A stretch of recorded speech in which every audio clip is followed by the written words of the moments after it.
से रिलेटेड एक बहुत ही ज्यादा पॉजिटिव न्यूज सामने आई है। भारत का विदेशी मुद्रा भंडार, भारत के foreign exchange reserves 600 billion dollar को पार कर चुके हैं। This is humongous. इस टॉपिक को इंडियन मीडिया तो खैर ऑब्वियसली कवर करेगा ही, उसके अलावा पाकिस्तानी मीडिया, यूएस मीडिया, दुनिया भर में इस बात को नोटिस किया जा रहा है कि एक ऐसे टाइम में जब हम ग्लोबल स्लोडाउन की बात कर रहे हैं, दुनिया भर में कंट्रीज के विदेशी मुद्रा भंडार गिर रहे हैं, इंडिया के विदेशी मुद्रा भंडार सडनली राइज किए हैं। और ये राइज का जो रीजन है ये बहुत ही इंटरेस्टिंग है। तो डिस्कस करते हैं इस टॉपिक को इन डेप्थ के, यहाँ पर हुआ क्या है, बहुत कुछ आपको जानने को मिलेगा।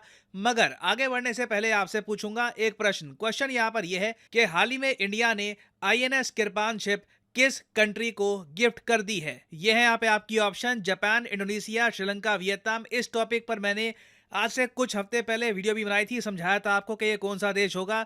तो कमेंट सेक्शन में करिए उत्तर, सही आंसर मैं आपको दूंगा वीडियो के एंड में। अच्छा, एक बार हम नजर डाल लेते हैं कि दुनिया भर के देशों के विदेशी मुद्रा भंडार इस वक्त कहां पे हैं और इन कंट्रीज का स्टेटस क्या है, मतलब कि कितना इनके पास गोल्ड है, कितनी करेंसीज है इनके पास। नंबर 1 पे ऑब्वियसली चाइना है। इनका विदेशी मुद्रा भंडार ज्यादातर बना है यूएस डॉलर से, 3 ट्रिलियन डॉलर से ऊपर का विदेशी मुद्रा भंडार। नंबर 2 पे जापान आपको मिलेगा, फिर स्विट्जरलैंड है, करीब 900 बिलियन डॉलर्स का इनका फॉरेन एक्सचेंज रिजर्व है, और फिर आता है इंडिया। इंडिया के foreign exchange reserves 609 billion dollars को क्रॉस कर चुके हैं। और मैं यहाँ पे हाईलाइट ये करना चाहूँगा कि जुलाई 2020 में हमारे विदेशी मुद्रा भंडार एक बार को गिर गिर कर 525 बिलियन डॉलर्स तक पहुंच गए थे। ये पेंडेमिक का टाइम था, देश की करेंसी को डेप्रिसिएशन से बचाना था, कई और खर्चे थे, तो इसलिए उस वक्त विदेशी मुद्रा भंडार हमारा काफ़ी गिर गया था। मैंने इससे पहले वीडियोज़ में भी आपको बताया था कि इंडिया को काफ़ी सारी पेमेंट्स भी करनी है अपने डेट की, तो उसकी वजह से भी जो हमारा विदेशी मुद्रा भंडार है ये 550 बिलियन डॉलर्स या फिर उसके कम रहेगा। बट रिसेंटली कुछ ऐसी एक के बाद एक डेवलपमेंट्स हुई है जिसकी वजह से हमने एक सडन राइज किया है, जिसका रिजल्ट आपके सामने है। इंडिया के विदेशी मुद्रा भंडार लगातार बढ़ रहे हैं और समीकरण अगर हमारे फेवर में रहे, कुछ चीज़ें जो इंडिया चाहता है अगर आने वाले 3-4 सालों में अगर हो गई प्रॉपरली, तो मैं आपको बता दूं हम आराम से स्विट्जरलैंड को बीट करके नंबर 3 स्पॉट पे आ जाएंगे। अब यहां पर आप एक क्वेश्चन पूछ सकते हैं, ये लिस्ट कितनी अजीब है, कितनी अजीब लिस्ट है जहां पर यूनाइटेड स्टेट्स ऑफ अमेरिका नहीं है। वेल देखो, यहां पे आपको एक बहुत ही बेसिक बात समझनी होगी। फॉरेक्स रिजर्व हर कंट्री के होते हैं, मगर हर कंट्री ना अलग तरीके से अपने फॉरेक्स रिजर्व को बिल्ड करता है। फॉर एग्जाम्पल यूएसए जो खुद ही डॉलर छापता है, वो अपने डॉलर स्टोर करके क्या करेगा, तो ये लोग फोकस करते हैं गोल्ड पर। आप देखो यूएस, जर्मनी, इटली, इन कंट्रीज की नीति ये है, विदेशी मुद्रा को हम अपने फॉरेक्स रिजर्व से थोड़ा सा दूर रखेंगे, मेन फोकस होगा हमारा गोल्ड पर। गोल्ड को हमारा सेंट्रल बैंक स्टोर करके रखेगा। चाइना, इंडिया की स्ट्रैटेजी कुछ और है। हम लोग गोल्ड को कम रखते हैं। हमारा जो टोटल विदेशी मुद्रा भंडार है, मतलब फॉरेक्स रिजर्व है, उसमें आप देखोगे तो सिर्फ 7% के आसपास गोल्ड मिलेगा। चाइना के केस में 3% के आसपास गोल्ड मिलेगा।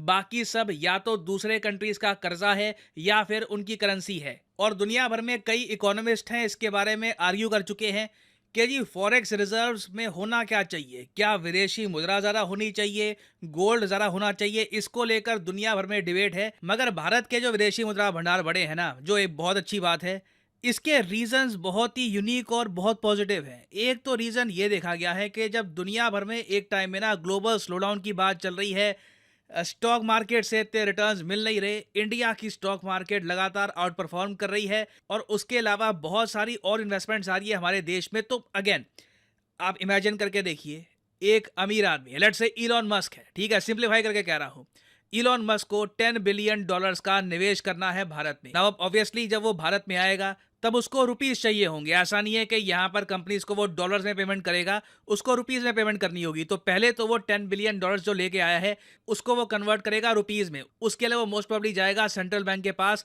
और central bank of India Elon Musk को रुपीस दे देगा और उसके बदले में सेंट्रल बैंक के पास 10 बिलियन डॉलर्स की यूएस करेंसी आ जाएगी। तो पिछले कुछ महीनों में हुआ यही है, भारत में निवेश इतना आ रहा है ना कि आराम से हमको बहुत सारे डॉलर्स मिल रहे हैं ना। दूसरा रीजन बड़ा इंटरेस्टिंग है। दूसरा रीजन कई एक्सपर्ट्स ने यह कहा है, ये है कि आरबीआई नहीं चाहता कि रुपी बहुत ज़रा स्ट्रांग हो जाए। रुपी की डिमांड आज के समय इन्वेस्टमेंट्स की वजह से इतनी है कि रुपी को अगर आरबीआई खुला छोड़ देना, आराम से 78 79 के आसपास पहुंच जाएगा। मगर रुपी अगर बहुत ज़्यादा स्ट्रांग हो गया ना, तो हमारे एक्सपोर्ट्स को झटका लगेगा अचानक से। जो देश हमसे चीज़ें परचेज करते हैं ना, वो कहेंगे अरे हमारी करेंसी तो वही रह गई, रुपी स्ट्रांग हो गया, चलो कहीं और से देखते हैं परचेज करने का। तो अभी के लिए ना, सिंस इंडिया के कई एक्सपोर्ट्स में मोनोपोली नहीं है, हमें अपनी करेंसी को थोड़ा सा कमज़ोर भी रखना पड़ेगा। हमें इंश्योर करना पड़ेगा कि रुपी बहुत ज़्यादा स्ट्रांग ना हो जाए, क्योंकि अभी भी मैं आपको बता दूं, इंडिया के जो इलेक्ट्रॉनिक एक्सपोर्ट्स है ना, इस ग्लोबल स्लोडाउन में भी ये 56% बढ़े हैं। और उसके अलावा यूएई समेत कई कंट्रीज में इंडिया के एक्सपोर्ट्स लगातार बढ़ते जा रहे हैं। तो अभी नीड ये है कि रुपी एक लेवल पर रहे, बहुत कमज़ोर ना हो जाए, वो भी खराब है। मगर अचानक से ये स्ट्रांग हो गया ना, उससे भी झटका लगेगा। तो आरबीआई, मैं आपको बता दूं, आरबीआई के पास आज के समय ऑप्शंस हैं। कल को रुपी स्ट्रांग करना हो ना, आराम से आरबीआई रुपये को स्ट्रांग भी कर पाएगा ना। ये मैंने आपको बता दिया दूसरा रीजन। तीसरा रीजन ये है कि इंडिया ने ना यूएसए के बहुत सारे बॉन्ड्स परचेज कर लिए हैं। रिसेंटली आपको याद होगा, यूएसए में जो डेट सीलिंग है, कर्जे की जो सीमा थी इनकी, ये लिमिट तक पहुंच गई थी। फिर बाइडन ने एक डील साइन करवाई, रिपब्लिकन डेमोक्रेट्स ने एग्री किया कि ठीक है, हम अलाउ करेंगे कि अमेरिकी सरकार और ज्यादा कर्जा ओढ़ ले दुनिया भर से। तो फिर यूएसए के जो बॉन्ड्स हैं मार्केट में आ गए, और कुछ बॉन्ड्स इंडिया ने भी परचेज किए हैं। मतलब ये है कि हर साल यूएसए 2-3% जो यील्ड है, ये रिजर्व बैंक ऑफ इंडिया को पे करता रहेगा। तो इस वजह से भी ना हमारे विदेशी मुद्रा भंडार बड़े हैं। क्योंकि आप आरबीआई की वेबसाइट में देखोगे तो फॉरेक्स रिजर्व में आपको फॉरेन करेंसी एसेट मिलेंगे। इसमें डॉलर्स होते हैं और बॉन्ड्स भी होते हैं। उसके अलावा गोल्ड है। फिर ऑफ कोर्स थोड़े बहुत स्पेशल ड्राइंग राइट्स भी हैं आईएमएफ के। इस सब से मिलके बनता है भारत का फॉरेक्स रिजर्व। तो अब जिस स्थिति पे हम आ गए हैं ना, सरकार कंफर्टेबली ये कह सकती है, रिसेंटली हमने देखा भारत के यूनियन मिनिस्टर पीयूष गोयल साहब ने ये बात कही भी है कि इंडिया के विदेशी मुद्रा भंडार अब इतने हैं कि हम कंफर्टेबल हैं। हमें कोई दिक्कत नहीं आएगी आने वाले 5 से लेकर 6 साल में। आराम से कोई आपदा आती है, फिर से पेंडेमिक आता है, कुछ भी आता है, हम आराम से उसको झेल सकते हैं। और अब फोकस हमारा ये है कि जो हम फ्री ट्रेड एग्रीमेंट साइन कर चुके हैं, साइन करने वाले हैं, उनसे हमें सरप्लस जनरेट करना होगा। आपको पता होगा कि इंडिया ट्रेड एग्रीमेंट साइन कर चुका है इन सब कंट्रीज के साथ, Australia, Chile, Japan, Malaysia, Mauritius, Thailand, Singapore, South Korea, Sri Lanka, UAE. Of course मैं इसमें जो मल्टीलैटरल एफटीए हैं उनको काउंट नहीं कर रहा। जैसे फॉर एग्जांपल हमने एक साइन कर रखा है आसियान के साथ, उसको मैं यहाँ पे काउंट नहीं कर रहा। तो नीड ये है कि इन सब कंट्रीज के साथ ट्रेड हमारा बढ़े और इन्हें हम ज़्यादा एक्सपोर्ट करें, ज़्यादा सरप्लस जनरेट करें। और एक बार देखिए, भारत के कई एक्सपोर्ट्स में मोनोपोली आ गई कि कई कंट्रीज डिपेंडेंट हो गए कि जी इलेक्ट्रॉनिक आइटम्स लेनी है इंडिया से ही लेनी है, स्टील लेना है इंडिया से ही लेना है।